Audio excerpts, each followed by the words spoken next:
سلام بینندگان عزیز، امروز دوشنبه 14 اکتبر است و ساعت به وقت شهر پراگ رسید 10. حالا فرصت اعلان سرخط موضوعهای برنامه خبری امروز فرا رسید. تفصیلات این و گزارش‌های دیگر را در برنامه اخبار آزادی ساعت رسا 1 در پخش مستقیم و هم ثبت آن را در صفحه آزادی ویدیو در شبکه اجتماعی یوتیوب میتوانید تماشا کنید. دادگاه عالی تاجیکستان پیمان ملی تاجیکستان یک ائتلاف سازمان‌های مخالف دولت را سازمان افراطگرا و تروریستی اعلان کرده است. دادگاه با نشر یک بیانیه رسمی از روز 15 آگوست امسال فعالیت پیمان ملی تاجیکستان را در قلمرو کشور منع کرد. بر اساس این قرار وبسایت‌های این سازمان در تاجیکستان بسته می‌شوند و واردات، نشر ویدیو و ورقه‌های ترغیباتی سازمان ممنوع است.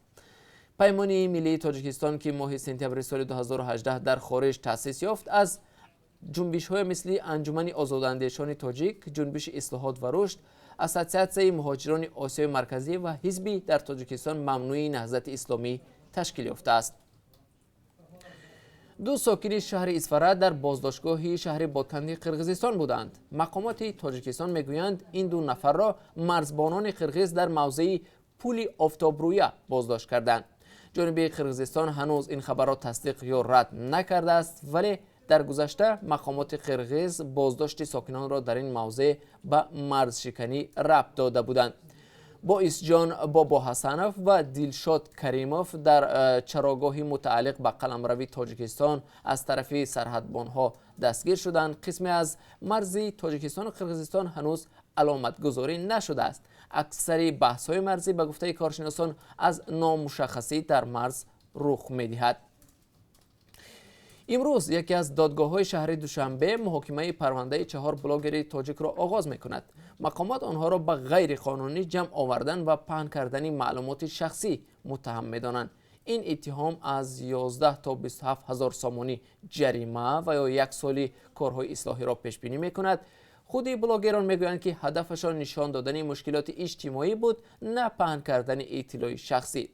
4 بلاگر ماه ایول امسال با هدف انجام یک نوار تجربوی زن‌های را که از آنها فاحشه نام می‌بردند در خیابان‌های پایتخت سوار ماشین کرده درباره نرخ خدماتشان پرسیدند، ولی بعدی بازپرسی اول نوار ویدیو را از صفحه یوتیوب حذف کردند. بانک جهانی گفته است تقریبا نصف افرادی که از تاجیکستان به خارج مهاجرت می‌کنند شخصانی دارای معلومات عالی بودند.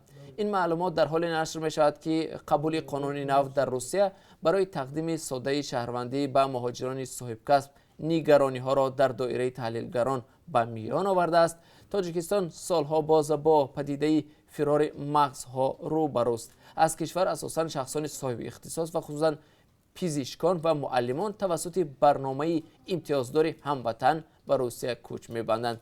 ولی آیا قانون نو که از راه جلب بهترین ها و یا مهاجران بلند اختصاص حل مشکلات اقتصادی و دموگرافی روسیه را هدف قرار داده است، بر ضرر کشورهای مهاجرزای مثل تاجیکستان نیست؟ گزارش خواهیم داشت در این زمینه در برنامه اخبار خواهد بود. موج نگرانی ها از وضع جانوران در باغ حیوانات شهر دوشنبه در پی مرگ گویا 2 جانور نادر. اخیراً در شبکه‌های اجتماعی بحث‌ها اطراف وضع باغ حیوانات گرم شده است و بعضی‌ها حتی برای بستن باغ جانوران صدا بلند می‌کنند. همکاران ما در باغ جانوران بودند تا اینکه به این مسئله روشنی اندازند. مأموریت باغ تصدیق کرده است که یک گوزن بنابر بیماری هلاک شده است. جزئیات بیشتر را در برنامه خبری برایتان خواهم گفت. باغ حیوانات دوشنبه بزرگترین باغ جانوران در تاجیکستان در سال 1961 از عهد شوروی ساخته شده است. از بس که باغ در مرکز پایتخت واقع شده است، چند سال پیش حکومت گفت که در کنار شهر دوشنبه برای بنیاد آن زمین جدا شده است و در صورت پیدا شدن مبلغ بنیاد باغ معاصر در مساحت 25 هکتار شروع می شود. اما ظاهراً در این مسئله هنوز پیشرفت حاصل نشده است. بیننده ارجمند، ما هر لحظه خبر و حادثه های تاجیکستان و جهان را پیگیری میکنیم و اگر در این فاصله وقت حادثه و یا رویداد دیگر اتفاق افتاد حتما شما را در برنامه اخبار با آن آشنا میسازیم. تا کمتر از 3 ساعت دیگر ما را در پخش زنده در صفحه آزادی ویدیو در شبکه اجتماعی یوتیوب و هم صفحه های رادیو آزادی در فیسبوک و ادنکلاسیکی همراهی کنید.